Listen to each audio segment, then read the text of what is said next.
자, 그러면 오늘 수업을 시작을 해보도록 합시다. 자, 다들 산모 잘 보셨습니까? 참 이런 질문하기도 애매한 시험이었죠. 그래서 이번에 좀 상당히 시험이 어렵게 나왔어요.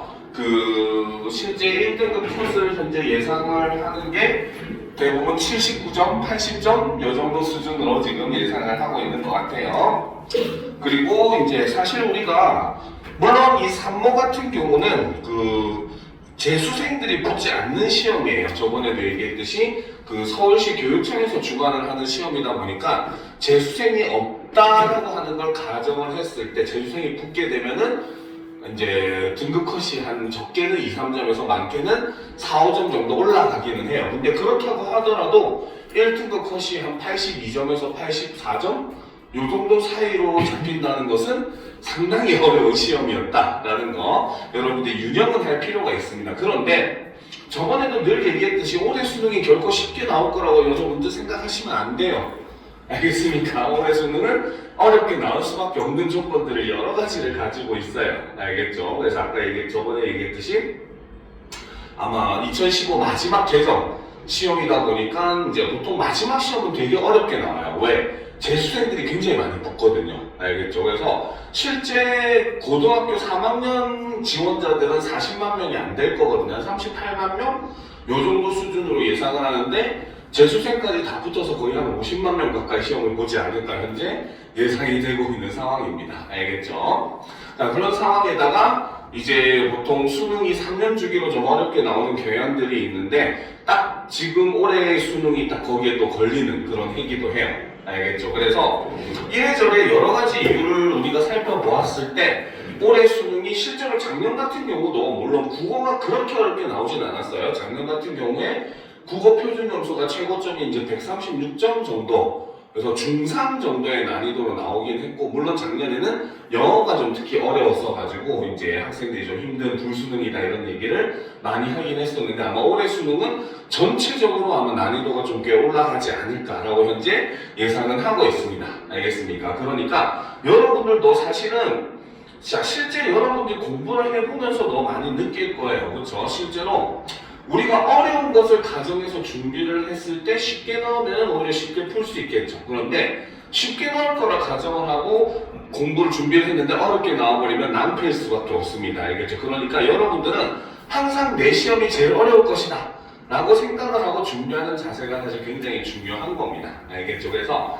그런 식으로 내가 진짜 실력을 높여가지고 나의 이제 진짜 높은 실력을 통해서 좋은 대학을 가야 되겠다 이런 생각. 물론 이제 우리가 대학이라고 하는 게 인생의 목표가 될 수는 없긴 하겠지만 그래도 그 대학이라고 하는 게 여러분들이 원하는 걸 이루는 최소한의 조건이라고 생각을 하셔야 돼요. 우리 사회에서는. 알겠죠? 그러니까 여러분들이 최대한 좋은 성과를 이루시기를 바랍니다. 그래서 이번 3월 모의고사를 반면교사 삼아가지고 이제 내가 어느 걸 더 준비해야 되겠구나 라는 그런 계획을 꼭 세우시기를 바랍니다. 알겠죠? 자, 자, 우리가 이제 첫 번째 주, 두 번째 주 이론에 대한 내용은 전부 마무리가 되었어요. 그렇죠? 그래서 오늘은 여러분들 시험 범위에 들어가는 문제를 선지 하나하나까지 같이 분석을 하면서 문제를 풀어내는 시간을 가지도록 할 겁니다. 알겠죠? 그래서 52페이지부터 59페이지까지 12문제 정도를 아마 오늘 풀이를 하게 될 거예요. 알겠죠? 그리고 다음 주에는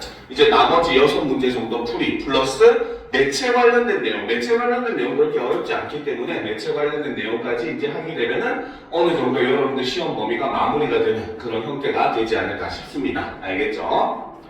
자, 그러면 이제 오늘 첫 번째 문제 52페이지 의문에 관련된 문제부터 한번 살펴보도록 합시다. 자, 보기 A에 들어갈 말로 적절하지 않은 것을 골라라 라고 되어 있죠. 자, 여기서 보기의 내용을 살펴보면 최소 대립상에 대한 개념이 제시가 되어 있습니다. 자, 최소 대립상이라고 하는 것이 바로 뭐다? 간, 은, 니은, 이응처럼 바로 뭡니까? 같은 자리에 오는 하나의 의문에 의해서만 뜻이 구별되는 단어의 쌍을 우리는 최소 대립상이라고 한다 라는 거죠. 자, 지난 시간에 처음에 우리가 의문을 했을 때 선생님이 최소 대립상에서 강조한 내용이 그대로 나오고 있어요. 바로 뭐다? 최소 대립상을 이루는 두 단어의 의문 개수는 반드시 어떻게? 동일해야 한다. 사실 이게 최소 대립상에서 최근에 굉장히 중요하게 생각되는 그런 요소라고 볼 수가 있습니다. 그렇죠? 자, 그래서 만약 두 단어의 의문의 개수가 서로 다르다면은, 그렇죠? 다른 경우는 무엇으로 해석한다? 바로 그 두 단어의 차이는 소리의 유무에 있다라고 볼 수 있다. 이렇게 해석이 될 거라고 보기 위해서는 하나를 더 제시를 해줬어요. 알겠습니까? 자, 그러니까 최소 대립상 관계가 아니라 두 단어의, 그렇죠? 의문 개수, 의문 개수 차이로 인해서, 그렇죠? 이로 인해서 의미 차이가 발생을 했다면 이 경우는 무엇으로 본다? 두 단어의 차이는 바로 소리 유무에 있다. 자, 이렇게 본다는 인식이 여기에 들어가게 된다라고 보시면 됩니다. 알겠습니까?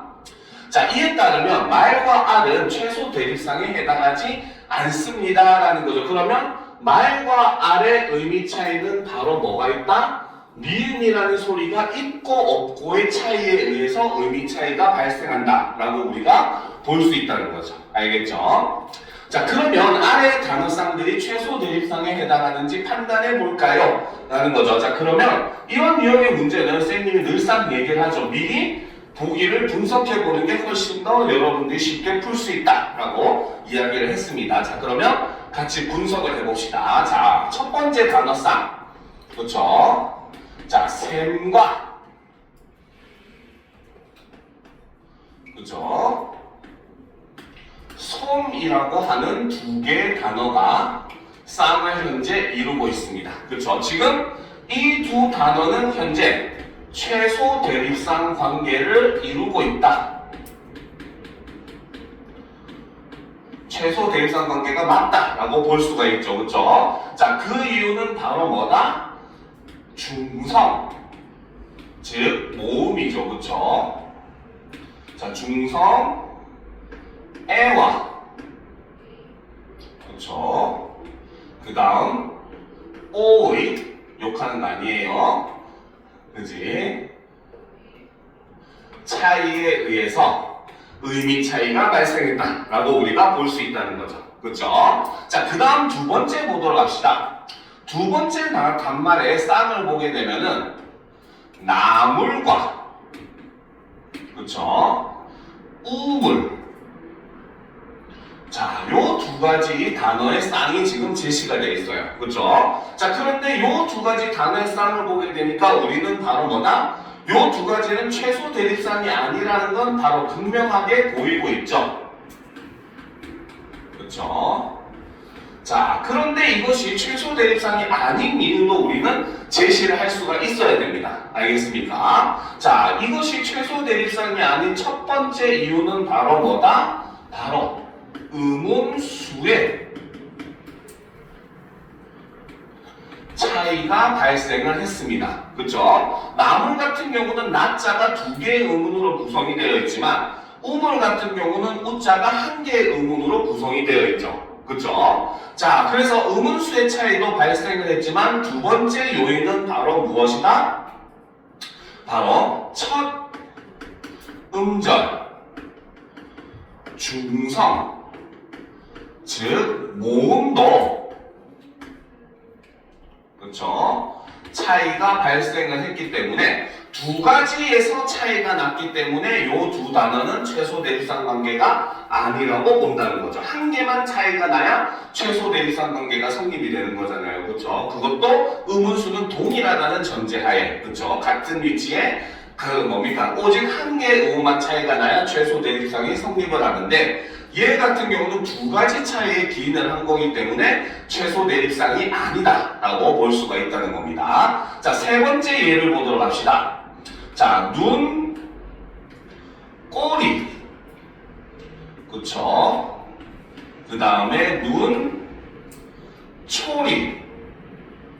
자, 비록 세 개 음절의 단어이긴 하지만 요 두 단어는 역시 바로 뭐다? 같은 자리에 한 개의 음만 차이가 나서 최소 대립상 관계가 성립한다 라고 볼 수 있다는 거죠. 성립한다 라고 볼 수가 있고, 이 차이는 바로 뭐다? 바로 자, 둘째 음절 초성, 그렇죠? 바로 자음이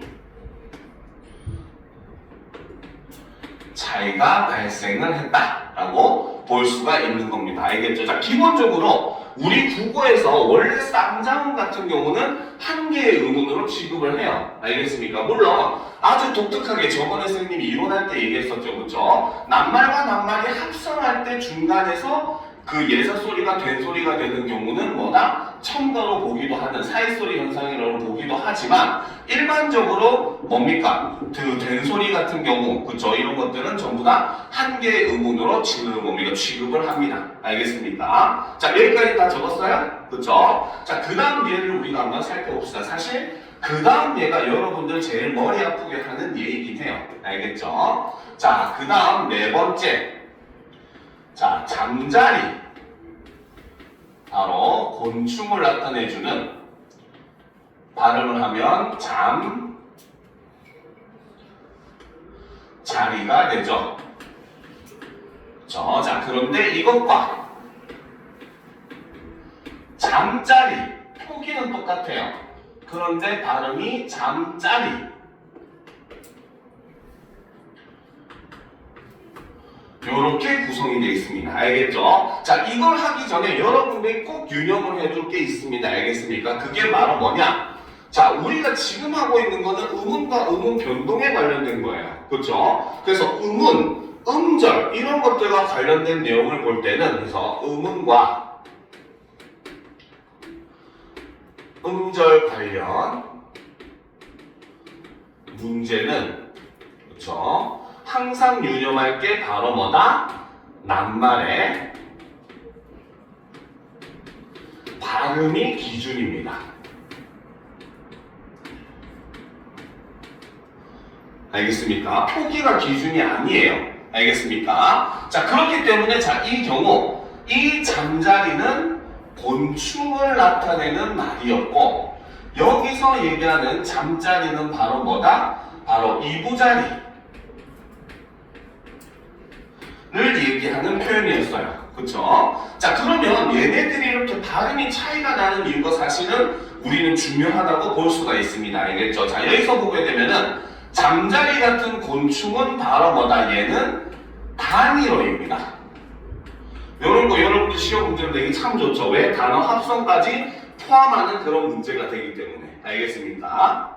자, 그래서 곤충을 나타내주는 잠자리는 한 개의 어근으로만 이루어진 단일어에 해당을 해요. 알겠죠? 그런데 이부자리를 나타내는 잠자리는 얘는 합성어입니다. 그렇죠? 합성어인데 어떻게? 잠이라고 하는 명사와, 그렇죠? 그 다음에 자리라고 하는 명사가 결합이 된 형태였고, 그쵸? 자, 그리고 이제 잠자리 하면은 의미가 뭐가 됩니까? 잠을 자는 자리라고 우리가 해석이 가능하잖아요. 그쵸? 자, 그러니까 바로 뭐다? 의미상 앞에 있는 어근이 뒤에 있는 어근을 의미상 수식을 해주는 일종의 종속 합성어에 해당하는,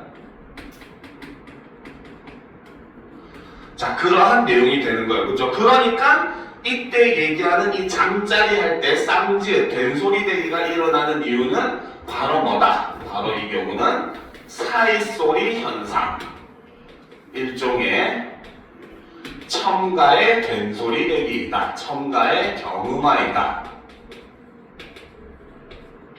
이렇게 볼 수가 있는 겁니다.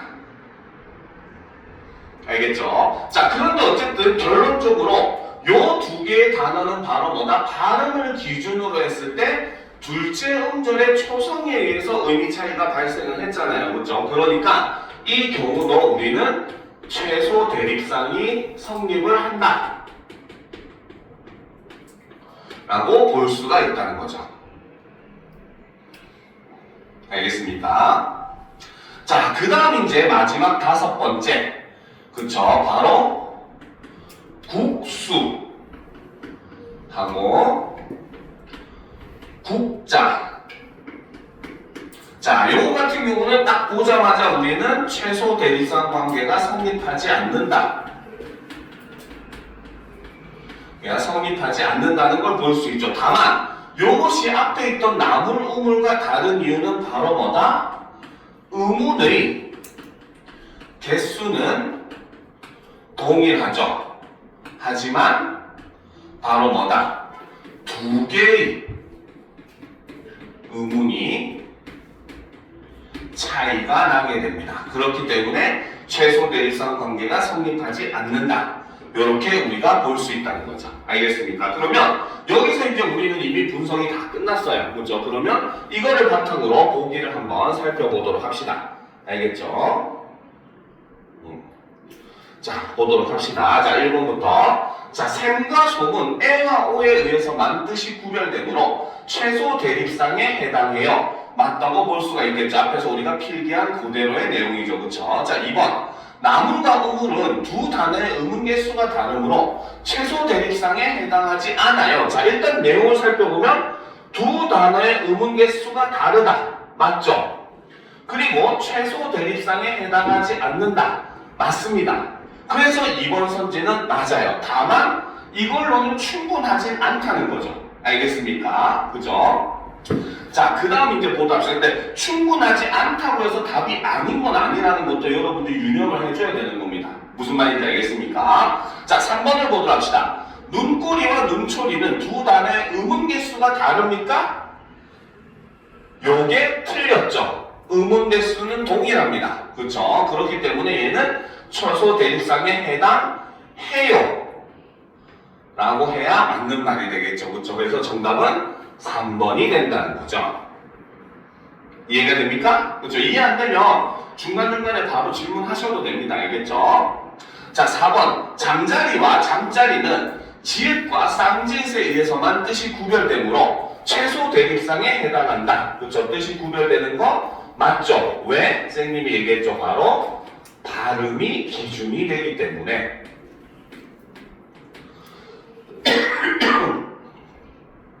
그러니까 이 경우도 최소 대립상에 해당한다. 이 내용도 맞습니다. 자, 5번. 국수와 국자는 같은 자리에 오는 하나의 의문에 의해서만 뜻이 구별되는 것이 아니라는 거죠. 그렇죠? 그렇기 때문에 최소 대립상에 해당하지 않는다. 역시 맞다는 거죠. 그래서 정답은 3번이 되는 겁니다. 알겠습니까?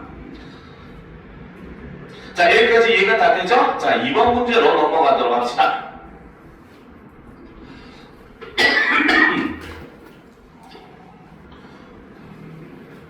자, 보도록 합시다.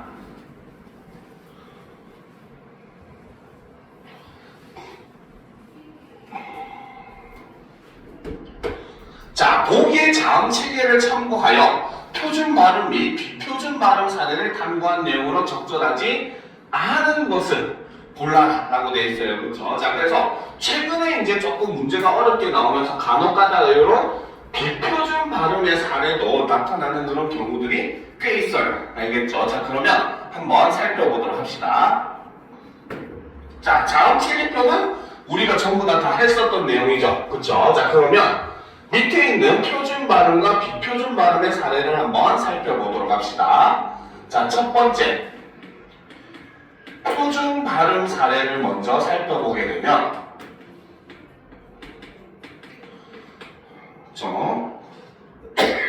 죄송해요. 오늘 공기가 너무 안 좋네요. 자, 첫 번째 물, 난리 이렇게 되어 있죠. 그렇죠? 자, 여기서 일어나는 의문 변동 현상을 먼저 보게 되면은 자, 먼저 자, 물. 자, 여기에 있는 니은의 영향을 줘가지고 뒤에 있는 니은이 어떻게? 리을로 소리가 납니다. 알겠죠? 랄리 이렇게 되죠. 그래서 여기서는 바로 뭐다? 융화가 한번 일어나게 됩니다. 알겠습니까? 자, 그런데 문제에서 요구한 거는 자음표를 바탕으로 이해를 하라고 얘기했잖아요. 그렇죠? 자, 그러니까 바로 뭐다? 여기서 기본적으로 이 유마의 행위는 바로 뭡니까? 뒤에 있는 리을의 영향으로, 그렇죠? 합쳐졌던 니은이 뭘로 변했다? 리을 더하기 리을의 형태로 변화를 한 거잖아요. 그렇죠? 그러면 표를 기준으로 얘기했을 때 니은이 뭘로? 바로 밑에 있는 리을로 변했습니다. 알겠습니까? 자, 이 경우는 바로 뭐다? 핵심을 우리가 정리를 해주면은 요 부분에서 일어나는 변화는 조음, 위치는 변화가 없죠. 그죠? 오직 변화가 있는 거는 조음, 방법에 대한 변화만 발생을 했습니다. 이해가 됩니까? 알겠죠? 이해가 되죠? 자, 그런데 이제 이를 통해서 다시 한 번 더 일어나게 되죠. 그죠? 바로 뭐다? 자, 물,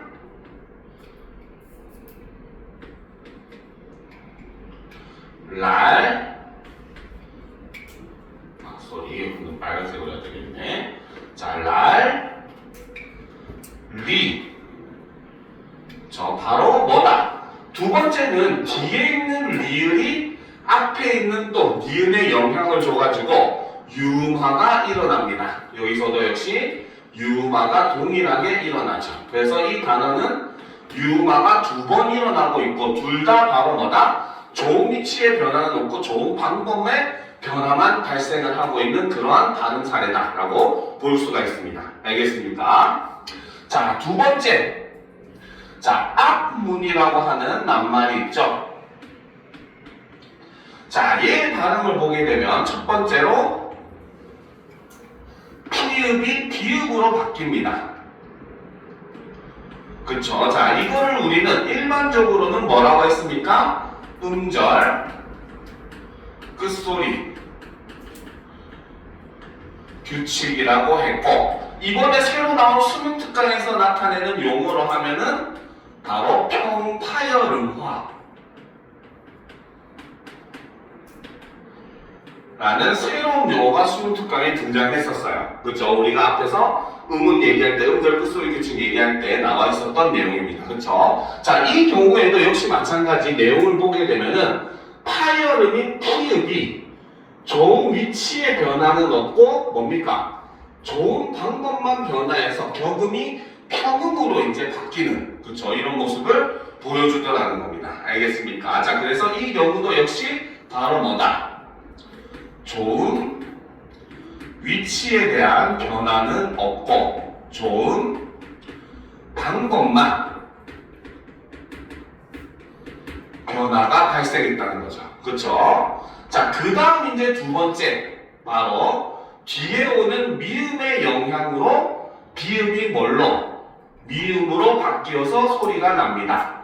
그렇죠? 이걸 우리는 비음화라고 얘기를 하죠. 그렇죠? 자, 이 비음화도 역시 비읍이 무엇으로? 같은 라인에 있는 비음이 미음으로 변화를 하는 거잖아요. 그렇죠? 자, 그렇기 때문에 이 경우도 역시 마찬가지 좋은 위치에 대한 변화는 없고 방법에 대한 변화만 존재를 하더라. 이렇게 볼 수가 있습니다. 그렇죠? 자, 이것이 바로 표준 발음 사례를 우리가 분석한 내용이에요. 알겠습니까? 자, 그럼 이제 비표준 발음 사례를 한번 살펴보도록 합시다. 알겠죠? 자, 여기까지 다 적었죠? 지워도 됩니까? 다 적었어요? 그렇죠? 자, 그러면 두 번째. 그렇죠? 자, 바로 비표준 발음.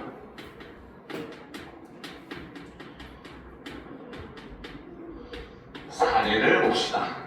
자, 비표준 발음 사례를 우리가 봤을 때 학생들이 어려워하는 이유는 당연해요. 왜? 비표준 발음이니까. 그 말을 거꾸로 얘기하면 표준 발음법으로 설명을 할 수가 없다는 소리입니다. 알겠습니까? 설명할 수가 없기 때문에 학생들의 입장에서는 당연히 어려울 수밖에 없어요. 그런데 이런 유형의 문제도 굳이 그렇게 당황할 필요가 없이 무엇이 변했느냐만 보시면 됩니다. 알겠습니까? 자, 첫 번째 사례 낱말을 보게 되면 바로 꽃길이라고 하는 단어인데 발음을 뭘로? 꽃길. 이렇게 발음을 하고 있더라는 거죠. 알겠습니까? 자, 원래는 얘를 정확하게 표준 발음식으로 발음을 하게 되면은 어떻게 해야 표준 발음이 된다? 원래는 꽃길 이렇게 해야 표준 발음이 되는 거죠. 그쵸? 자, 이때 이 표준 발음을 했을 때 적용되는 그 뭡니까? 규정을 보게 되면 첫 번째는 바로 음절, 끝소리 규칙, 혹은 다른 말로는 평타연화.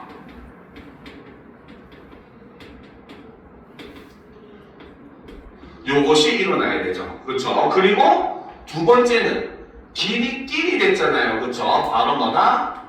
된소리 되기, 경음화. 자, 경음화의 조건 중에서도 얘는 바로 뭐다? 종성, 기읍, 디귿, 비읍, 뒤에서 일어나는 경음화가 여기서 발생하고 있는 모습을 볼 수가 있습니다. 알겠습니까? 자, 그런데 이제 우리가 변화를 낸 것을 보면은 지금 원래는 요 디귿으로 발음을 해야 되는 게 뭘로? 기읍으로 지금 발음이 되고 있는 모습을 보여주고 있죠. 그렇죠? 그래서 비표준 발음을 기준으로 했을 때, 그렇죠? 얘는 원래 디귿으로 발음해야 되는 걸 기읍으로 발음을 하고 있습니다. 알겠습니까? 자, 이때 모양을 보면은 바로 뭐다? 이때는 오히려 역으로 좋은 방법은 변화가 없죠. 반면에 좋은 위치가 변화를 하는 이런 모습을 보여주더라는 거죠. 알겠습니까? 이해가 되죠? 그렇죠? 자, 그 다음 이제 두 번째 보도록 합시다. 자, 인구라고 하는 단어인데 얘가 인구가 됐어요. 그렇죠? 자, 원래는 인구라고 하는 것 자체에는 아무런 음운 변동이 발생하지 않습니다. 그렇죠? 그런데 얘를 보게 되면 바로 뭐다? 니은으로 발음해야 될 거를 역시 마찬가지 같은 비음인 다른 이음으로 지금 발음을 하고 있는 거죠. 그렇죠? 그래서 이 경우도 니은을 이음으로 발음을 하는 거죠. 역시 마찬가지 좋은 방법은 변화가 없고 그 다음 좋은 위치만 변화가 있더라 라는 겁니다. 알겠습니까? 자, 그런데 자, 여기서 우리가 한 가지 더 조금 유념을 하면 좋은 게 바로 무슨 내용이 있느냐? 자, 얘가 디귿이 기읍으로 변했어요. 그쵸? 근데 그 이유를 가만히 살펴보니까 뒤에 있는 게 바로 뭐다? 쌍기역인 거야. 무슨 말인지 알겠죠? 그 말은 바로 뭐다? 이 디귿이 무엇을 닮았다? 이어지는 음절의 초성을 닮았다라고 볼 수 있다는 거죠. 그렇죠? 그래서 초성을 닮는 그런 현상이 일어나 버린 겁니다. 알겠습니까? 자, 인구도 역시 마찬가지. 잘 보면 바로 뭡니까? 이음은 뭐다? 뒤에 이어지는 구자의 기읍과 같은 라인에 있는 발음이에요. 무슨 말인지 알겠습니까? 그 말은 여기서 니은이 이음으로 바뀐 이유는 바로 무엇 때문이다? 바로 이어지는 음절의 초성, 기읍과 그렇죠? 같은 좋은 위치로 변화를 했다. 이렇게 볼 수 있다는 거죠. 알겠습니까? 위치로 변화까지 써놓는 게 나중에 복습할 때 도움이 되겠죠. 무슨 말인지 알겠죠? 그러니까 여기서 디귿이 기읍이 된 이유도 뒤에 있는 기읍의 영향으로 같은 좋은 위치로 바뀐 거고, 니은이 이음으로 바뀐 것도 뒤에 오는 기읍으로 인해서 같은 좋은 위치에 같은 좋은 방법을 가지고 있는 소리인 이음으로 변화를 했다. 이렇게 우리가 볼 수가 있더라는 겁니다. 알겠습니까? 자, 그 다음 보도록 합시다. 역시 마찬가지. 자, 3번. 자, 문법이라고 쓰는데 발음을 할 때는 문법 요렇게 발음을 했다는 거죠. 그렇죠? 자, 이 경우도 역시 마찬가지. 바로 뭡니까? 원래 표준 발음은 얘 같은 경우는 문법이 저 표준 발음이긴 합니다. 알겠죠? 자, 그런데 이제 여기서도 역시 마찬가지. 바로 뭐다? 뒤에 있는 니은이 앞에 종성에 있는 니은이 무엇으로? 뒤에 있는 비읍의 영향을 받아서 이 비읍과 같은 라인에 있는 같은 비음이 미음으로 변화를 했다. 이렇게 볼 수가 있다는 거죠. 그렇죠? 그래서 이 경우도 내용을 보게 되면은 바로 뭐다? 니음이 미음으로 변해서 소리 났고, 이 경우도 마찬가지. 좋은 그쵸. 방법은 변화가 없지만 좋은 위치는 변화가 있더라는 거죠. 그쵸. 그 이유는 바로 뭐다? 뒤에 있는 기읍의 비읍의 그쵸. 요 비읍의 영향으로 같은 좋은 위치로 바뀌었다라고 볼 수가 있더라는 거죠. 그래서 이 경우는 이어지는 음절의 초성, 그쵸? 비읍의 영향으로, 그쵸? 그래서 같은 좋은 위치의 미음으로 발음이 되었다. 최종적으로 우리가 이렇게 유추가 가능하다는 겁니다.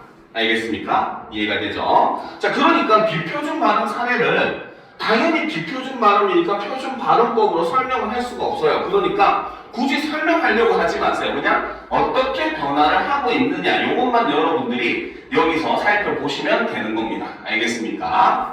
자, 그러면 이제 우리가 1번부터 선지를 살펴보도록 합시다. 알겠죠? 자, 표준 발음 물랄리는, 그치? 자, 니은이 리을 뒤에 올 때와 리을에 앞설 때 모두 좋은 방법이 유음으로 바뀐 것이다. 그쵸? 이거는 맞는 거죠. 그쵸? 바로 뭐다? 모두 좋은 방법이 유음으로 바뀐 것. 이것이 바로 이꼴 우리가 앞에서 배웠던 유음화의 내용이었죠. 그쵸? 자, 그 다음 두 번째를 보도록 합시다. 표준 발음 안무는, 그쵸? 피읍이 같은 조음 위치에 있는 평음으로 바뀐 후, 그쵸? 그래서 같은 조음 위치에 있는 평음으로 바뀌었다. 요런 설명을 하고 있기 때문에 앞에 수능 특강에 있었던 평파열음화라고 하는 용어도 여러분들이 이제는 익숙해져 놓을 필요가 있다는 거죠. 알겠습니까? 자, 그래서 바뀌는 다시 미음에 의해서 같은 조음의 위치에 있는 비음으로 바뀐 것이다. 그렇죠? 같은 조음 위치에 있는 비음으로 바뀐 것. 이걸 우리는 비음화라고 이야기를 하죠. 됐습니까? 자, 3번을 봅시다. 비표준 발음 꽃길은 치읓을 다른 자음으로 바꾸어 발음하면 안 되는데, 안 됩니까? 아니죠. 원래 표준 발음으로 하더라도 치읓은 바로 뭐다? 바로 디귿으로, 그쵸? 바꾸어 발음해야 되는데, 그치? 뒤에 오는 기역의 영향을 받아서 치읓을 기역으로 바꾸어 발음하는 것이다. 이렇게 고쳐야 알맞은 선지가 되겠죠. 그렇죠? 그러니까 틀린 것은 3번이 되는 거죠. 무슨 말인지 알겠습니까? 이해가 되죠? 자, 그래서 원래는 표준 발음으로 해도 얘는 치읓은 디귿으로 바뀌어야 되는 건데 그 허점을 지금 노리고 있는 선지가 되는 거예요. 자, 4번을 봅시다. 비표준 발음 인구는 니은을 다른 자음으로 바꾸어 발음하면 안 되죠. 그렇죠? 니은은 평파열음화가 일어나지 않는 자음입니다. 그죠? 자, 뒤에 오는 기읍의 영향을 받아서 니은을 기읍과 같은 조음 위치에 있는 자음으로 바꾸어 발음했다. 자, 그걸 조금 더 정확하게 얘기를 하면은 같은 조음 위치에 있는 자음 중 비음으로 바꾸어 발음을 한 것이다 라고 볼 수가 있는 거죠. 알겠습니까? 자, 5번 비표준 발음 문법은 니은을 다른 자음으로 바꾸어 발음하면 안 되죠. 역시 똑같이 마찬가지. 니은은 평파열음화가 일어나지 않는 자음입니다. 종성에서. 그렇죠? 자, 그런데 뒤에 오는 비읍의 영향을 받아 니은을 비읍과 같은 조음 위치에 있는 자음, 역시 이것도 비음으로 바꾼 거죠. 그래서 바꾸어 발음한 것이다. 맞는 말이 되는 겁니다. 그렇죠? 그래서 정답은 3번이다 라고 볼 수 있더라는 거죠. 자, 여기까지는 참 너무 쉽죠? 그렇죠? 자, 3번 문제를 보도록 합시다.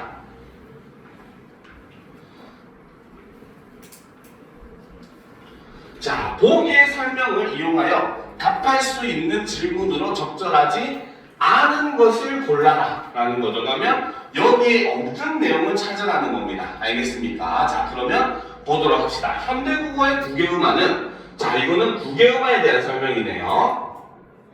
자, 바로 뭐다? 디귿티귿으로 끝나는 형태소가 모음이나 반모음이로 시작하는 형식 형태소와 결합을 할 때, 그렇죠? 이때 결과적으로 디귿티귿이 각각 지읒지읒으로 바뀌어 발음되는 현상을 우리는 국외음화라고 한다는 거죠.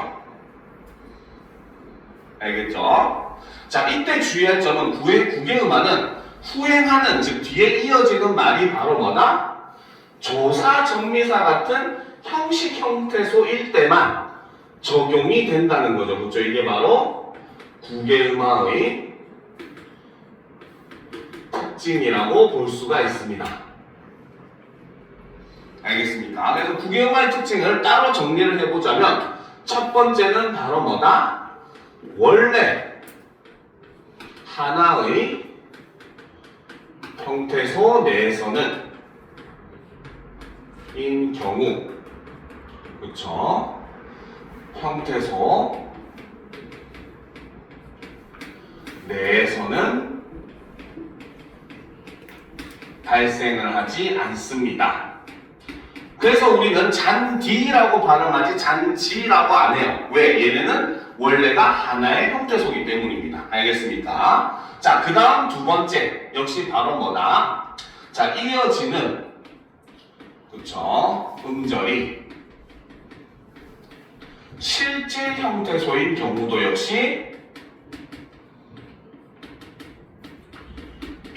역시 발생을 하지 않습니다. 그쵸? 그래서 조사나 어미 같은, 어미, 접사 같은 이러한 형식 형태소일 때만 나타나는 게 바로 이 국외음화의 특징이라는 거죠. 알겠죠? 자, 그리고 또 다른 특징은 바로 뭐다? 표기에는 반영하지 않는다. 즉 발음법이라는 거죠. 됐습니까? 그쵸? 자, 그러면 이제 우리는 선지를 하나하나 같이 살펴보도록 합시다. 자, 여기까지 다 적었죠? 자, 적었죠? 자, 보도록 합시다. 자, 1번.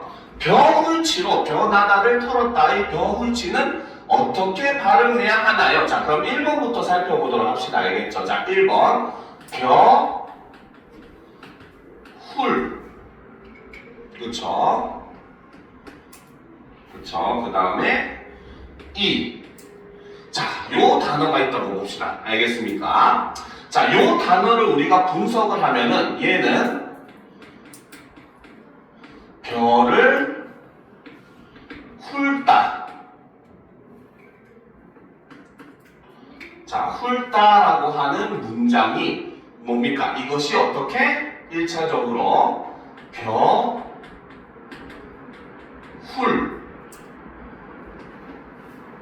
이라고 하는 형태로 합성이 일어났습니다. 알겠습니까? 여기서 합성이 먼저 일어나게 돼요.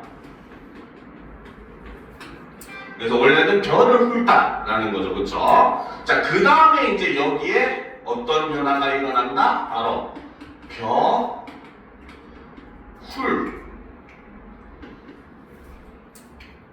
이라고 하는 어근에 플러스 바로 뭐다? 이라고 하는 접사. 자, 여기서 나오는 요 접사는 바로 무슨 접사? 바로 지배적 접사가 되죠. 바로 어근의 성질을 바꿔주는 역할을 하고, 이 지배적 접사는 바로 뭐다? 용언을 명사로, 품사를 바꿔주는 역할을 하는 접사다라는 걸 볼 수가 있다는 거죠. 알겠습니까? 그러니까 역시 바로 뭐다? 티귿이 형식 형태소인 이를 만났잖아요. 그렇죠? 그렇기 때문에 얘는 발음이 어떻게 된다? 겨, 풀, 치. 요렇게 발음이 되더라는 거죠. 이해가 됩니까? 그죠? 자, 이런 거는 단어를 활용해서 전혀 다른 문제를 만들 수 있는 그런 예시들이에요. 알겠습니까? 그래서 이런 것들은 하나하나 사실 분석해 놓는 게 굉장히 중요한 요소라고 볼 수가 있어요. 알겠습니까? 자, 여기까지 이해가 됩니까? 안 되면 바로바로 질문하셔도 돼요. 알겠죠? 손 들면 됩니다. 벌 세우는 거 아니에요. 자, 두 번째 보도록 합시다. 자, 두 번째, 배터리가 왜 이리 빨리 닳지? 자, 여기서 이제 우리가 고민해서 봐야 될 거는 바로 닳지라고 하는 말이겠죠. 그렇죠? 자, 근데 얘를 우리가 분석을 해보면은, 자, 달이라고 하는 간에, 이게 간에 해당하는 거죠. 자, 여기에 지라고 하는 바로 어미가 결합된 형태입니다. 알겠습니까? 자, 그런데 이렇게 했을 때 이 두 개가 결합을 해서 발음이 뭐가 되더라? 달-치. 요렇게 변화를 하더라는 거죠. 그렇죠? 그러면 얘네가 왜 변화하는지를 우리가 살펴봐야 되겠죠. 왜 변화하는지를 살펴보니까 바로 뭐다? 히읗과 지읒이 인접한 형태를 취하고 있습니다.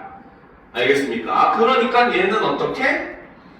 히읗과 지읒이 합쳐져 가지고 뭘로? 치읓으로 바뀌어 소리가 나는, 그쵸? 바로 격음화, 거센 소리 대기, 즉 얘는 자음 축약에 해당하는 현상이 일어났다라고 볼 수가 있겠죠. 그쵸? 그러면 위에서 보기가 구개음화에 대해서 설명을 했기 때문에 자음 축약의 예를 구개음화를 통해서 설명할 수는 없겠죠. 그쵸? 그러니까 정답은 2번이 된다는 겁니다. 알겠습니까? 그런데 쌤님 같으면 이런 거 안 되겠죠. 저번에 알려줬듯이 차라리 젖히다를 가지고 내는 게 훨씬 더 여러분들을 난해하게 만들 수 있는 방법이긴 합니다. 알겠죠? 왜? 젖히다는 구개음화의 방향으로 해도 설명을 할 수 있고, 반대로 자음 축약의 방향으로 해도 설명을 할 수 있지만, 자음 축약의 방향이 훨씬 간편하게 설명할 수 있기 때문에 기본적으로 이 방법을 맞다라고 한다라고 수업 때 얘기했었어요. 그렇죠? 그러니까 그런 것들은 사실 굉장히 그 문법에 대해서 심화해서 공부했을 때만 알 수 있는 그런 내용들이에요. 알겠습니까? 그러니까 여러분들이 그런 것들을 함께 생각해두면 굉장히 도움이 될 겁니다. 알겠죠? 자, 그 다음 3번도 역시 한번 살펴보도록 합시다. 자, 어려움을 끝까지 버티다의 버티다를 버티다로 발음하지 않는 이유는 무엇인가? 자, 여기서 버티다 같은 경우는 얘는 그대로 똑같이 버티다로 발음을 한다는 거죠. 자, 근데 얘를 분석을 해보면 어떻게 되더라? 원래는 버티라고 하는 간에, 그 다음 다라고 하는 어미가 결합된 형태라는 거죠. 알겠습니까? 자, 근데 여기서 우리가 주의할 거는 바로 뭐다? 버티라고 하는 것은 바로 뭐다? 하나의 형태소 그 자체입니다. 알겠습니까? 그래서 하나의 형태소 내부이기 때문에 바로 뭐다? 구개음화는 일어나지 않더라라는 거죠. 자, 이해가 됩니까? 그렇죠? 자, 자, 그 다음 이제 네 번째를 보도록 합시다. 자, 이제 끝이다의 끝이다는 끝이다로 발음을 하는데 끝인사는 왜 끝인사로 발음하지 않나요? 라는 거죠. 그렇죠? 자, 그러면 여기서는 두 개를 살펴봐야 돼요.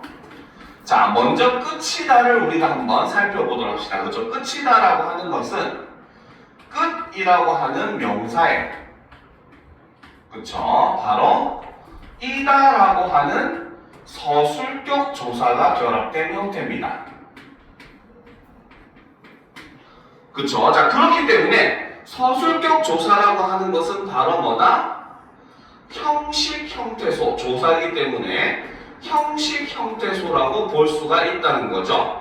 그러니까 바로 위에서 제시했던 보기의 조건을 만족을 하는 보기의 조건을 만족하는 예라고 볼 수가 있어요. 알겠습니까? 자, 그런데 끝인사는 바로 뭡니까? 끝이라고 하는 명사에 자, 인사라고 하는 명사가 결합된 형태라는 거죠. 즉, 뒤에 오는 인사는 바로 뭐다? 실질 형태소입니다. 알겠습니까? 자, 그러니까 얘는 올바른 발음으로 하면 어떻게 해야 된다? 바로 여기에 있는 디귿이 그쵸? 평파열음화가 먼저 일어나죠.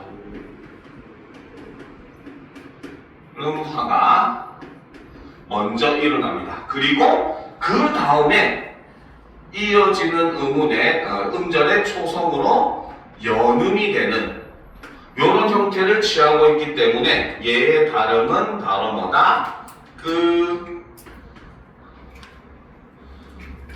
딘사 이렇게 발음하는 게 올바른 발음이다 라고 볼 수 있다는 거죠. 알겠습니까? 이해가 됩니까? 이해가 돼요? 안 되는 표정인 것 같은데. 자, 여기까지 4번까지 우리가 살펴봤어요. 그렇죠? 자, 그러면 5번 예시도 한번 살펴보도록 합시다. 자, 다 지워도 되겠죠? 필기 다 됐죠? 그렇죠? 자, 5번 예시를 보도록 합시다. 자, 부지런한 농부는 오늘도 밭이랑 논을 갈았다 해서 밭이랑은 왜 밭이랑으로 발음해야 하나요? 자, 이거 사실 여러분들이 꼭 알아두면 좋은 예를 지금 들어놓은 거예요. 알겠습니까? 자, 5번은 자, 여러분들이 사실 유념을 해야 되는 부분이 있습니다. 알겠습니까? 자, 우리가 자, 요런 단어가 있기는 한데 얘를 첫 번째 경우 지금 여기서 제시한 것처럼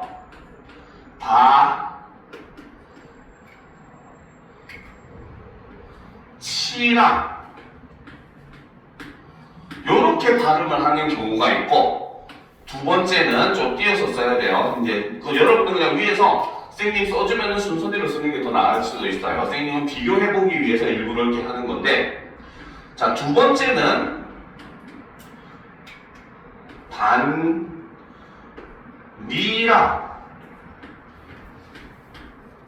요렇게 발음이 되는 경우가 있습니다. 알겠습니까? 두 개의 발음이 서로 달라요. 알겠죠? 자, 왜 이것이 다를 수가 있느냐? 얘 같은 경우는 그렇죠? 자, 얘는 밭이라고 하는 명사에 그렇죠? 이랑이라고 하는 접속 조사가 붙은 겁니다. 뭐뭐와가랑 같은 의미예요. 알겠습니까? 나는 슈퍼마켓에서 과자랑 음료수랑 뭐 껌을 샀다 이렇게 할 때 과자랑 음료수랑 할 때 이 랑이랑 같은 의미라고 보시면 되는 거예요. 알겠죠? 그래서 이거는 연결을 해주는 접속의 의미를 가지는 접속조사죠. 자, 그러니까 여기서 이 랑은 조사이기 때문에 바로 뭐다? 형식, 형태소 라고 볼 수가 있고 그러니까 이 경우에 바로 뭐다? 보기의 조건을 만족하고 있다. 그러니까 국의 음화가 발생을 하고 있다라는 걸 우리가 알 수 있다는 겁니다. 알겠습니까? 이해가 되죠? 그렇죠? 자, 그런데 단리랑 같은 경우는 얘는 닷이라고 하는 명사에 이랑이라고 하는 명사가 합쳐진 거예요. 알겠습니까? 단리랑이 바로 뭐냐면 밭 주변에 보면은 그 뭡니까? 물이 흐르도록 이렇게 구멍을 파놓고, 구멍이라기보다는 물기를 이렇게 내놓고 막 하잖아요. 그렇죠? 이런 걸 이랑이라고 얘기해요. 알겠습니까? 그러니까 밭을 그 갈기 위해서 이제 이랑을 만들어 놓은 걸 밭과 이랑이라고 얘기하는데, 얘는 둘 다 명사, 바로 여기서 나온 거는 실질 형태소입니다.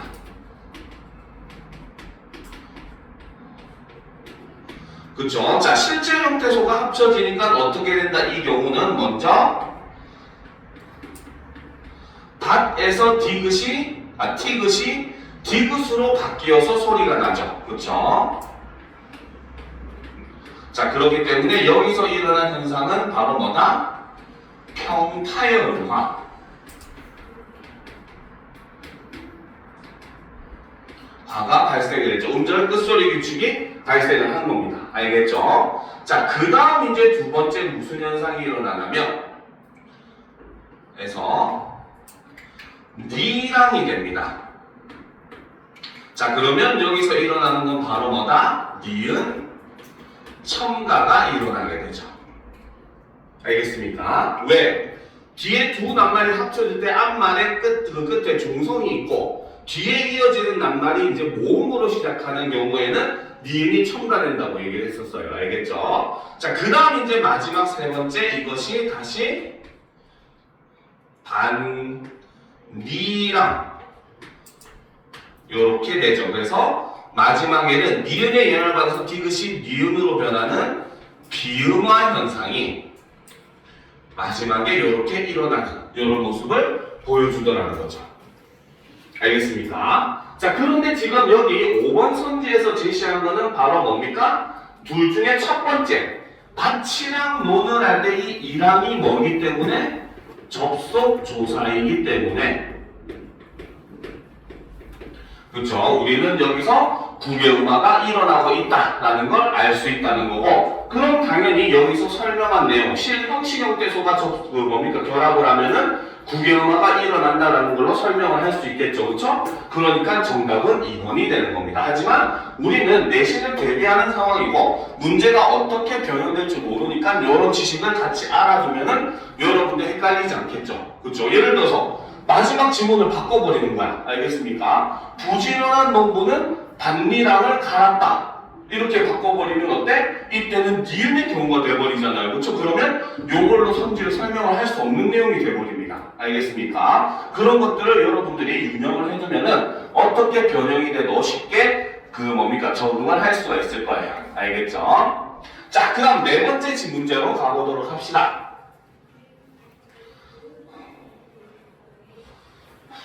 우리 요즘 공기가 너무 안 좋죠? 쌤도 숨쉬기가 좀 힘들어요. 그치? 자, 그러면 이제 보도록 합시다. 자, 국어에는 기읍, 디귿, 비읍 뒤에 비음인 니은, 미음이 올 때 앞선 자음인 기읍, 디귿, 비읍이 각각 이음, 니은, 미음으로 바뀌는 음운 변동이 비음화가 있다. 자, 여기서는 지금 비음화를 설명을 하는 거죠. 그렇죠? 자, 그런데 이러한 비음화는 첫 번째, 기읍은 바로 뭐다? 단독으로 적용이 된다. 그 말은 바로 뭐다? 음운 변동 현상 중에 오직 바로 뭐다? 비음화만, 핵심은 여기 조사가 있겠죠. 만 일어나는 경우를 얘기를 하는 거죠. 그쵸? 자, 적용될 때도 있지만 음절의 중성에 올 수 있는 자음의 개수와 종류를 제한하는 음운 변동. 자, 이것도 말을 잘 살펴보면 무슨 뜻인지 알 수 있어요. 음운 변동은 이꼴 다른 말로 하면 바로 뭐다? 음절, 끝소리, 규칙이고, 그리고 이번 2027년 수능 특강으로 얘기를 하면은 평파열음화. 라고 볼 수가 있다는 거죠. 그렇죠? 자, 봅시다. 그러니까 음절 끝소리 규칙이 음절의 종성에는 기역, 니은, 티끌, 리을, 미음, 비읍, 이음 7개 자음만 올 수 있다 이거잖아요. 그렇죠? 제한이 되는 거잖아요. 그죠? 자, 이러한 의문변동이 비음하에 선행한다고 볼 때 헛받침이 종성에 올 수 없는 자음이거나 쌍받침이 놓이는 경우 음절 끝소리 규칙이 적용된 후에 비음하가 적용이 된다. 자, 니은의 경우는 바로 뭐다? 음절 끝소리 규칙 혹은 평파열화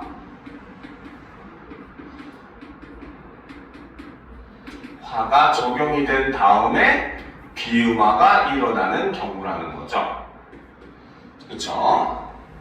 자, 겹받침이 놓이는 경우에는 겹받침을 이루는 자음 중 하나가 탈락한대요.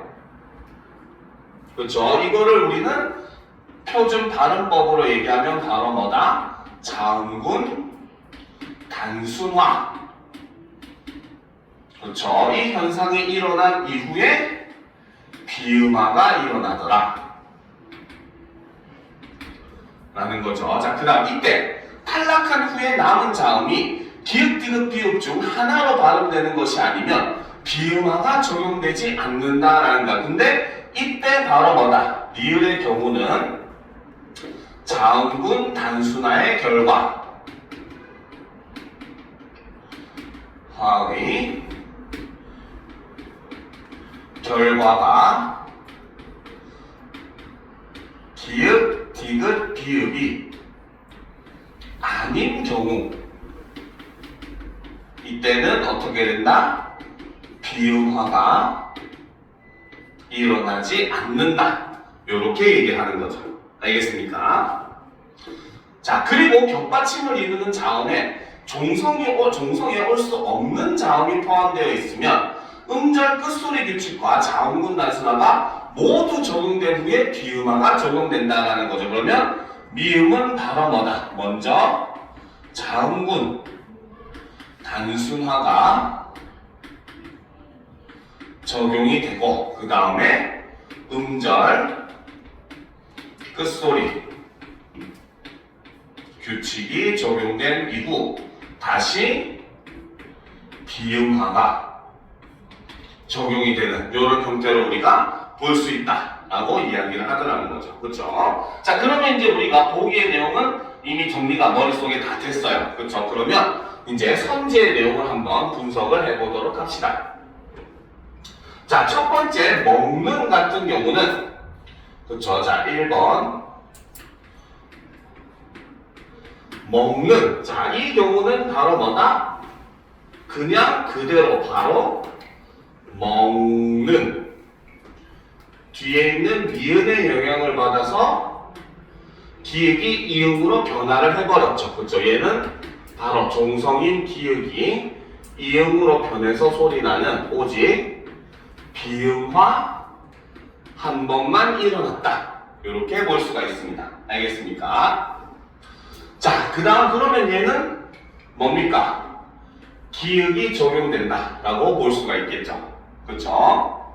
자, 그 다음 2번. 그쵸? 자, 깎는. 그치? 자, 깎는 같은 경우는 쌍기역은 종성에 올 수가 없어요. 그래서 기역으로 바뀌어 소리가 납니다. 그래서 여기서는 바로 뭐다? 음절 끝소리 규칙 혹은 평타열화 해도 같은 말이에요. 알겠죠? 이것이 일어납니다. 그 다음에 뒤에 오는 니은의 영향으로 기역이 이응으로 바뀌죠. 그래서 깡는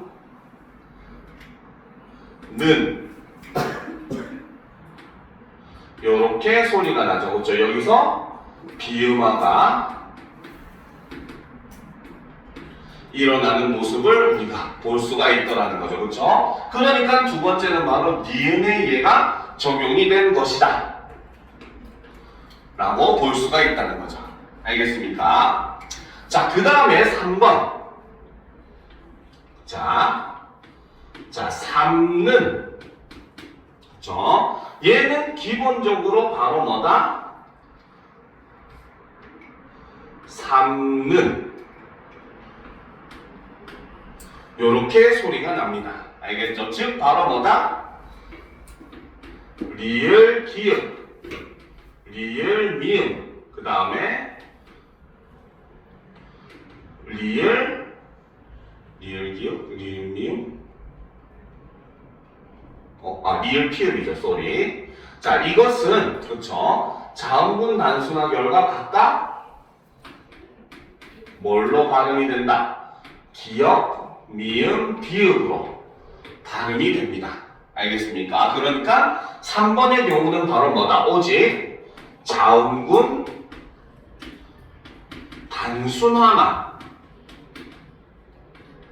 일어난 경우다 라고 볼 수가 있다는 거죠. 알겠습니까? 자, 그러니까 얘는 디귿의 예라고 볼 수가 없어요. 여기서 자음군 단순화가 아닌, 그러니까 뭡니까? 단순화의 결과가 기읍, 디귿, 비읍이 아닌 경우에 비음화가 일어나지 않는다는 3번을 설명하려면 얘는 사실 리을이 적용이 돼야 맞는 거죠. 알겠습니까? 그렇죠? 자, 그 다음 4번을 보게 되면은 자, 할른이라고 되어 있죠. 그렇죠. 이렇게 되어 있습니다. 그렇죠. 자, 얘는 발음을 하게 되면 할른.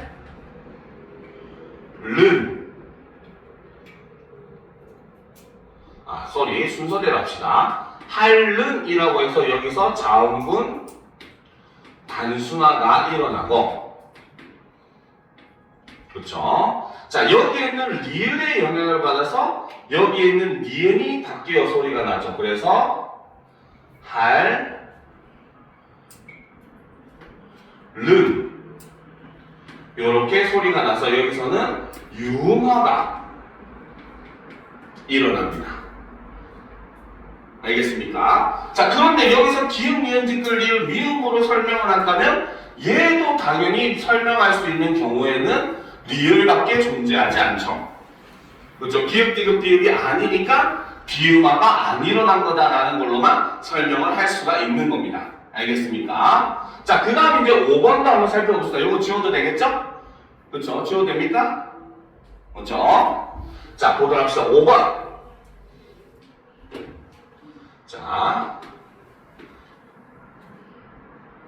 자, 보시면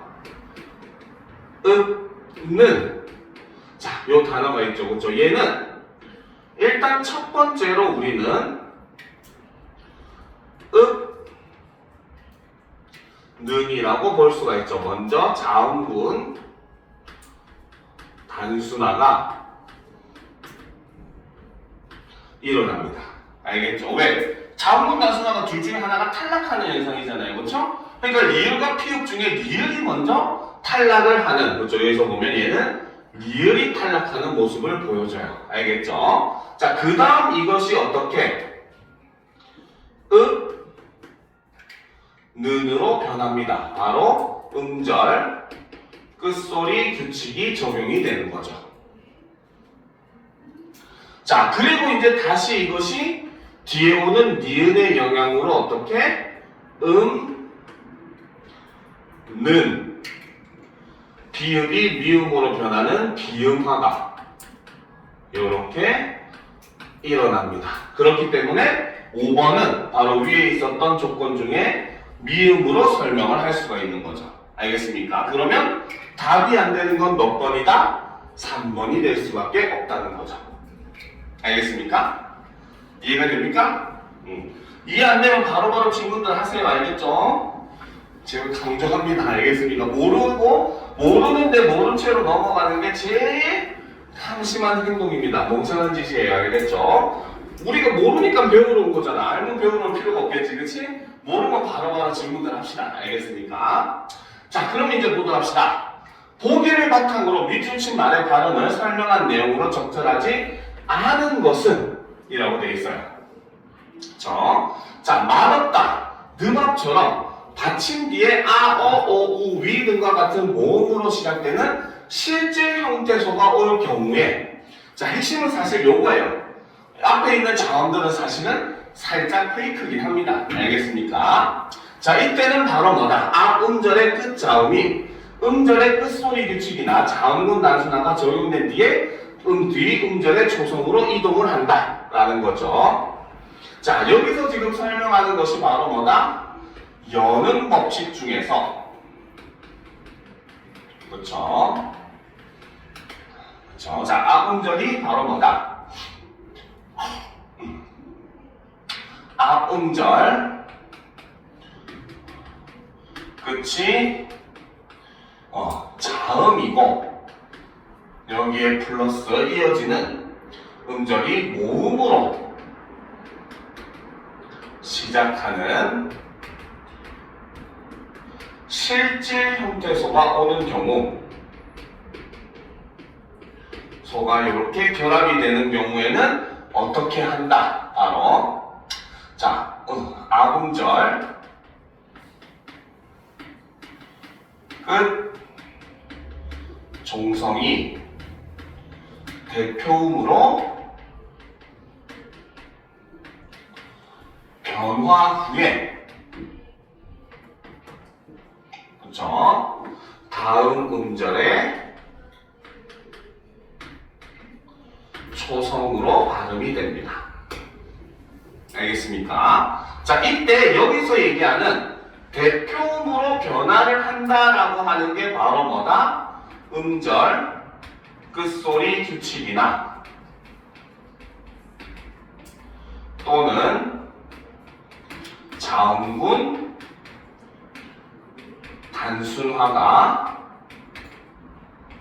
적용이 된다. 이런 뜻으로 보시면 된다는 거죠. 알겠습니까?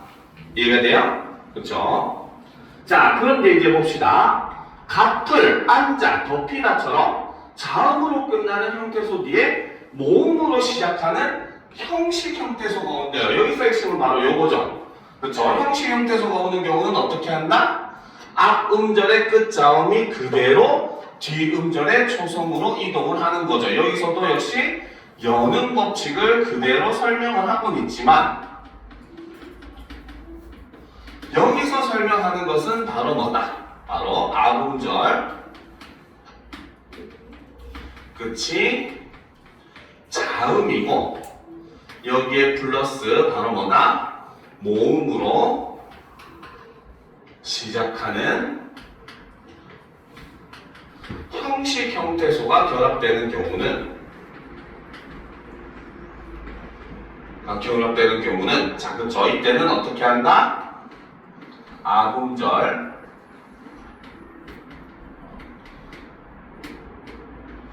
끝 자음이 그대로 다음 음절 초성으로 발음이 된다는 거죠. 자, 여기서 이제 유의할 게 바로 앞음절 끝 자음이 그대로 올라간다라고 하는 것은 바로 뭐다? 겹받침의 경우는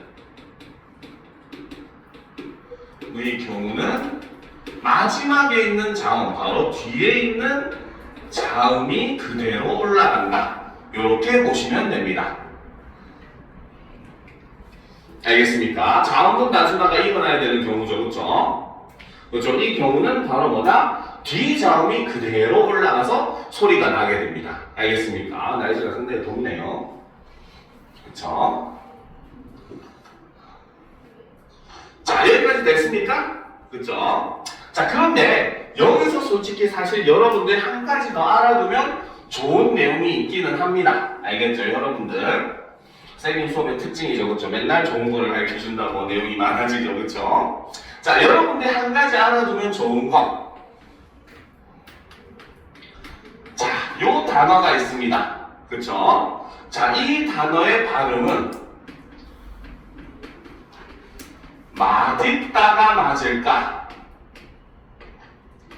맛있다가 맞을까?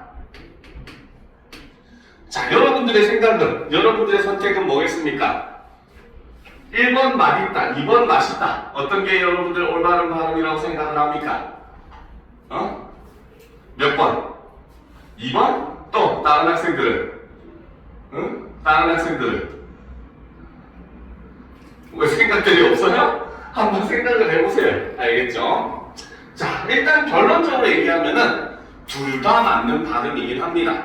알겠습니까? 자, 그런데 얘를 원래 의문의 형태 소형으로 분류를 한번 해보면은 얘는 맛이라고 하는 명사에 그쵸? 있다라고 하는 형용사가 결합된 형태입니다. 알겠죠? 즉 얘는 사실은 바로 뭐다? 맛이 있다라고 하는 문장에서 주격조사인 이가 생략되고 결합된 이러한 형태라고 볼 수가 있어요. 알겠습니까? 근데 주어가 맛이라고 하는 의지를 가질 수 없는 무정명사잖아요. 그렇죠? 그러니까 있다는 품사가 형용사가 될 수밖에 없는 겁니다. 알겠죠? 있다는 주어가 유정명사, 의지를 가질 수 있는 존재인 경우에는 동사라고 했어요. 그렇죠? 자, 그러면 이제 계속 보도록 합시다. 자, 그러면 자, 여기서 있는 맛도 실질 형태소이고 여기 있는 있다도 실질 형태소이죠. 그러면 여는 법칙에 의해서 원래는 어떻게 돼야 된다? 원래는 맛, 그쵸? 있다 이렇게 되고 그 다음에 뒷, 그쵸? 따 이렇게 되고 그 다음에 뒷다 이렇게 된다는 거죠. 그쪽에서 여기서는 먼저 음절 끝소리 규칙이 일어나고 평파열음화가 일어나고 그 다음에 여기서 연음과 플러스 또 다른 음절 끝소리 규칙이 발생을 하죠. 그렇죠? 그리고 여기서 된소리대기 경음화가 디귿뒤에서 발생을 하게 됩니다. 알겠죠? 그래서 원래 발음은 맛있다가 맞기는 해요. 알겠습니까? 그런데 여기서 추가로 바로 뭐다? 그래서 원래 올바른 발음은 얘가 맞긴 합니다. 알겠습니까? 그런데 그렇죠? 바로 최근 사람들이 그렇죠? 하도 맛있다 로 많이 발음을 했기 때문에 현재는 바로 뭐다? 복수 표준어로 인정을 해주고 있습니다. 알겠죠? 그래서 현재는 복수 표준어로 인정을 해주는 발음입니다. 알겠습니까? 시간이 왜 이렇게 빨리 가지? 그죠? 자, 됐습니까? 자, 그러면 이제 보기를, 요거는 이제 추가로 여러분이 알아두면 좋은 내용이고, 자, 우리는 다시 또 이제 보기의 내용을 살펴보도록 합시다. 알겠죠? 자, 요거 지워도 되겠죠? 자, 1번부터 보도록 합시다. 자, 이렇게 의문 같은 거 할 때는 여러분들 부지런해야 돼요. 항상 발음을 써봐야 됩니다. 알겠습니까? 자, 그러면 1번은 이제 우리가 꽃 위라고 하는 낱말이죠. 그쵸? 자, 얘는 자, 뒤에 오는 얘도 실질 형태소이고 얘도 실질 형태소입니다. 알겠습니까? 자, 그러니까 어떻게 된다? 바로 꽃 위가 되고, 그렇죠? 그러면 여기서는 음절 끝소리 규칙이 일어나죠. 그렇죠? 자, 그 다음에 이것이 어떻게 뒤 이렇게 발음이 되죠. 그래서 여기서 뭐가 연음이 일어납니다. 알겠습니까? 알겠죠? 자, 그런데 여기서 한 가지 더 알려주면 여러분들 여기서 진짜 조심해야 되는 게 하나가 있어요. 알겠죠? 지금 얘 같은 경우는 두 개를 발음을 붙여놨잖아. 그치? 얘를 띄어서 발음하는 경우도 가능합니다. 왜? 중간에 지금 띄어쓰기를 했잖아요. 그렇죠? 그렇기 때문에 사실 얘도 표준 발음이긴 하지만 얘도 표준 발음이긴 합니다. 띄어서 읽으면 그대로 발음이 돼요. 알겠습니까? 그래서 이런 점은 여러분들 학교에서 띄어쓰기 된지 안 되는지 사실 제대로 확인해야 되는 부분이에요. 알겠어요? 띄어쓰기가 돼 있으면은 꽃 위라고 읽는 게 맞는 발음이에요. 알겠습니까? 자, 그 다음 두 번째 보도록 합시다. 자, 두 번째는 밭을이죠. 그렇죠? 을. 자, 요거를 살펴보면 얘는 밭이라고 하는 명사에 그렇죠? 을이라고 하는 목적격 조사가 붙게 되죠. 그렇죠? 자, 그러면 얘는 실제 형태소지만 얘는 뭐가 된다? 형식 형태소가 되는 것이고, 자, 그러니까 이 경우는 발음을 하면 그대로 티귿이 올라가서 밭을 요렇게 발음이 되죠. 됐습니까? 자, 그 다음 3번 보도록 합시다. 자, 3번이 중요합니다. 이것도 단어 형성이랑 연관지어서 문제를 낼 수가 있어요. 자, 헛웃음 이라고 하는 단어가 있습니다. 그렇죠? 자, 얘는 자, 단어 분석을 해보면 헛이라고 하는 접사에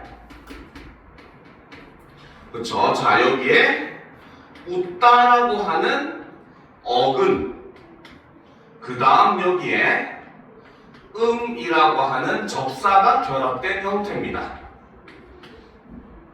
알겠습니까? 자, 그러면 얘를 우리가 분석을 해보면 어때? 헛이라고는 하는 것은 접사이기 때문에 형식 형태소가 되는 거고 뒤에 있는 웃다라고 하는 것은 어근이기 때문에 실질 형태소가 되죠. 그렇죠? 자, 그 다음 이라고 하는 것은 접사이기 때문에 역시 형식 형태소가 됩니다. 알겠습니까? 자, 그러면은 헛의 시읒 받침 뒤에는 실질적인 형태소가 결합을 한 거잖아요. 그렇죠? 그렇기 때문에 얘는 처음으로 발음을 하게 되면 먼저 헛, 그렇죠? 음절 끝소리 규칙이 적용이 돼요. 그렇죠? 그래서 여기서는 음절 끝소리 규칙이 적용이 됩니다. 알겠죠? 자, 그 다음에 이를 통해서 연음이 돼서 허, 두, 그쵸? 여기서 연음이 일어나죠. 그쵸? 자, 그런데 그 다음에 뒤에 있는 은 형식 형태소잖아요. 그쵸? 그러면 얘는 바로 뭐다? 그대로 올라간다고 했어요. 그쵸? 그래서 얘는 허, 두, 슴 요렇게 발음이 되죠. 그래서 여기서는 그대로 다시 연음이 일어나는 이런 형태를 보여주고 있습니다. 알겠습니까? 자, 그러면 이제 이 헛웃음은 바로 뭐다? 실질 형태소가 붙는 경우와 형식 형태소가 붙는 경우가 모두 적용이 되는 경우라고 볼 수가 있겠죠. 알겠습니까? 자, 여기까지 다 적었죠? 자, 4번으로 보도록 합시다. 자, 4번을 보게 되면은 자, 이라고 하는 낱말이 있어요. 그렇죠? 자, 얘는 이라고 하는 어근의 명사죠. 역시 이라고 하는 어근이 결합하고 여기에 이라고 하는 접사가 결합을 하게 됐습니다. 그렇죠? 자, 여기서 추가로 우리가 또 얘기를 해주면은 여기에 있는 이 접사는 바로 뭐다? 지배적 접사입니다. 왜 지배적 접사냐? 명사를 부사로 만들어주니까. 알겠습니까? 앞밥이 하면 부사가 돼요. 분사가. 알겠죠? 자, 그러면 이제 다시 보도록 합시다. 여기서 앞은 실질 형태소이고 여기 앞도 역시 실질 형태소이죠. 그 다음에 이는 형식 형태소입니다. 자, 그러면 얘는 발음이 어떻게 된다? 먼저 그쵸? 그 다음에 이 이렇게 돼서 여기서는 음절 끝소리 규칙이 일어나죠. 그쵸? 자, 그 다음 아, 바, 이 라고 해서 여기서는 연음이 일어납니다. 그쵸? 자, 그런데 이제 마지막에 이가 뭡니까? 형식 형태소이기 때문에 얘는 어떻게? 아, 바, 피 요렇게 발음되는 모습을 보여주고 여기서 한 번 더 연음이 일어나죠. 자, 그러니까 요게 기역, 그쵸? 그 다음에 요게 니은 이렇게 볼 수 있는 겁니다. 알겠습니까? 자, 그 다음 이제 4번, 5번, 그쵸? 5번 마지막이죠.